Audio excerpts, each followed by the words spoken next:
Programme برکاتی کی باتیں میں ہم آج خشک میوہ جات پر بات کر رہے ہیں اور آپ کو اپنے پروگرام میں ایک مرتبہ پھر خوش آمدید کہتے ہیں۔ ابھی ہم نے بات کی اخروٹ کی، خشک میوہ جات کی۔ یہ جتنے بھی میوہ جات ہیں یہ کولیسٹرول کو کم کرتے ہیں، کولیسٹرول اس سے کم ہوتا ہے۔ اس میں تیل تو ضرور ہوتا ہے مگر یہ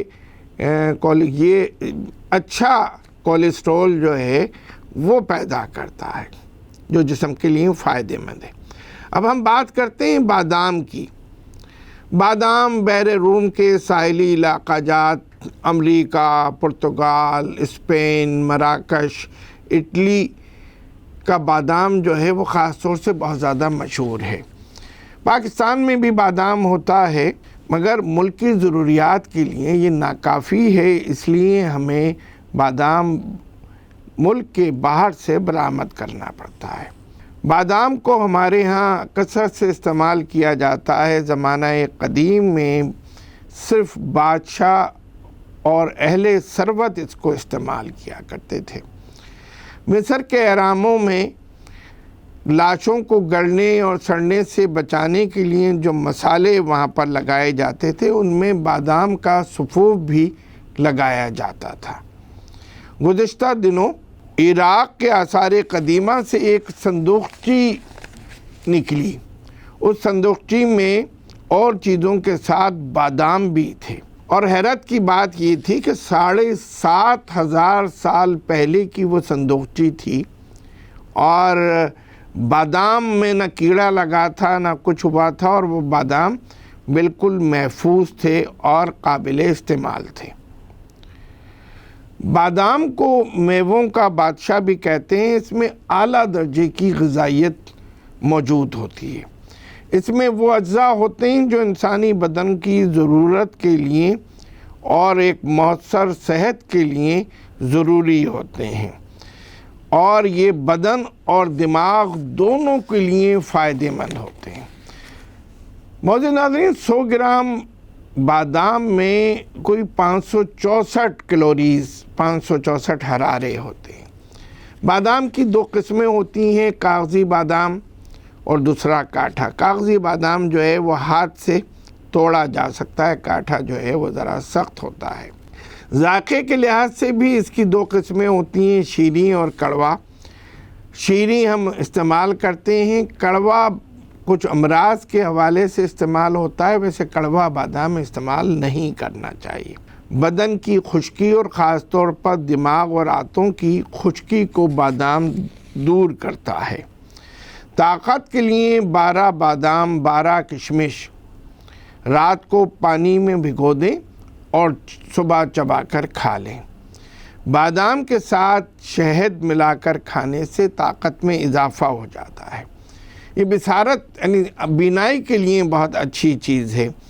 وہ بچے اور وہ مائیں جو اپنے بچوں کی طرف سے فکر مند رہتی ہیں کہ ان کے بچے دبلے پتلے ہیں، موٹے نہیں ہوتے، وہ بادام کھایا کریں۔ بادام کے ساتھ دیگر مغزیات بھی استعمال کرتے ہیں، وہ بھی ہم آپ کو ابھی بتائیں گے۔ بادام بدن کو موٹا بھی کرتا ہے۔ مثانے میں خراش پیدا ہو جاتی ہے، مثانے کے اندر جلن ہوتی ہے، یہ مثانے کی جلن کو دور بھی کرتا ہے۔ معزز ناظرین، یہ سارے جتنے ڈرائی فروٹ ہیں یہ گردوں کے لیے بڑے فائدہ مند ہیں۔ بادام ملین شکم بھی ہے، طبیعت کو نرم کرتا ہے، اعصاب کو طاقت دیتا ہے۔ مغز بادام، مغز کدو، مغز تربوز، الائچی خرد، نشاستہ ہر ایک 7 ماشا لیں اور اس کو دودھ میں رگڑ لیں جس طرح سردائی بناتے ہیں، اور پھر اس کو چھان کر چینی اور گھی ملا کر پلانے سے دماغی طاقت میں اضافہ ہوتا ہے، قوت آتی ہے۔ آپ نے دیکھا ہوگا ہمارے ہاں خاص طور سے دیہات میں اور پنجاب کے دیہات میں صبح کے وقت استعمال کیا جاتا ہے۔ مغز بادام کو رات کو بھگو دیں اور صبح اچھی طرح چھیل کر پیس لیں اور حسب ضرورت دودھ میں ملا کر استعمال کریں۔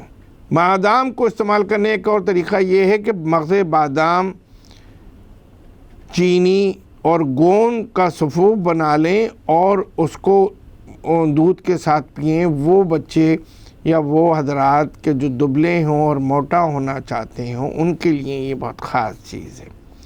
مغز بادام کو مکھن اور چینی کے ساتھ ملا کر کھانے سے پرانا نزلہ، سر درد، کمزوری کی شکایت دور ہو جاتی ہے۔ بادام کو زود ہضم کرنے کے لیے کہ وہ ہضم ہو جائے، اس کو الائچی کے ساتھ استعمال کرنا چاہیے۔ جب بادام آپ کھا لیں تو ایک الائچی اس کے بعد کھا لیں، بادام ہضم ہو جائے گا۔ آپ نے دیکھا ہوگا کہ اکثر جو قورمے میں اور اس طرح کے مرغن کھانے اور کسی دعوت کے اندر جو کھانے پکتے ہیں تو بادام کو گوشت اور دال کے ساتھ بھی پکایا جاتا ہے اور وہ کھانا بہت مزیدار ہو جاتا ہے۔ مالی خلیہ کے مرض میں بادام بہت زیادہ فائدہ دیتا ہے اور مالی خلیہ کے مرض میں بادام کو کھلانا چاہیے۔ مرض ذیابطس میں بھی بادام کھا سکتے ہیں اور بادام مفید ہے۔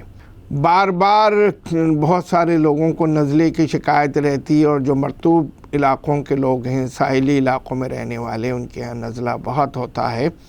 وہ کشتہ مرجان 2 رتی، بادام 21 دانے، بھنے ہوئے چنے 3 تولہ، مکھن 6 ماچھے، انجیر کے ساتھ یہ استعمال کریں۔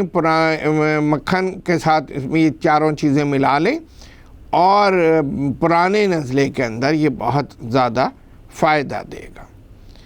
اگر کسی کو کتا کاٹ لے تو اس پر انجیر اور بادام لگانے سے زہر کا اثر نہیں ہوتا۔ اس جگہ پر جس جگہ پر کتے نے کاٹا ہو، انجیر اور بادام کا لیپ لگا دیا جائے تو زہر کا اثر ختم ہو جاتا ہے۔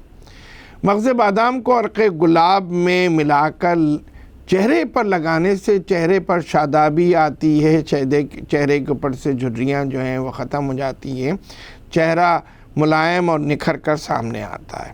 بادام کے چھلکوں کی راکھ کا منجن بنایا جاتا ہے یا اس کو منجن میں شامل کر لیا جاتا ہے، اس سے دانت اور مسوڑے مضبوط ہوتے ہیں۔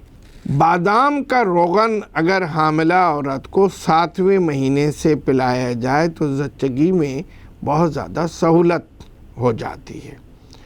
روغن بادام کا 1 چمچہ دودھ کے ساتھ رات کو پینے سے دائمی قبض میں بہت فائدہ ہوتا ہے۔ ہمارے یہاں قبض ایک عام مرض ہے اور اکثر لوگوں کو قبض رہتا ہے کیونکہ ہم جس طرح کی غذائیں استعمال کرتے ہیں وہ قبض پیدا کرتی ہیں۔ تو روغن بادام 1 چمچہ رات کو سوتے وقت، مگر شرط یہ ہے کہ بادام کا روغن خالص ہونا چاہیے۔ روغن بادام سے پیشاب کی جلن اور درد بھی دور ہو جاتا ہے۔ سر کی خشکی میں روغن بادام کی مالش کرنا چاہیے۔ معزز ناظرین، ہم آپ سے آج خشک میوہ جات میں بادام پر بات کر رہے ہیں۔ اس وقت ہم برکاتی کی باتیں میں ایک وقفے پر جا رہے ہیں اور آپ سے وقفے کے بعد دوبارہ ملتے ہیں۔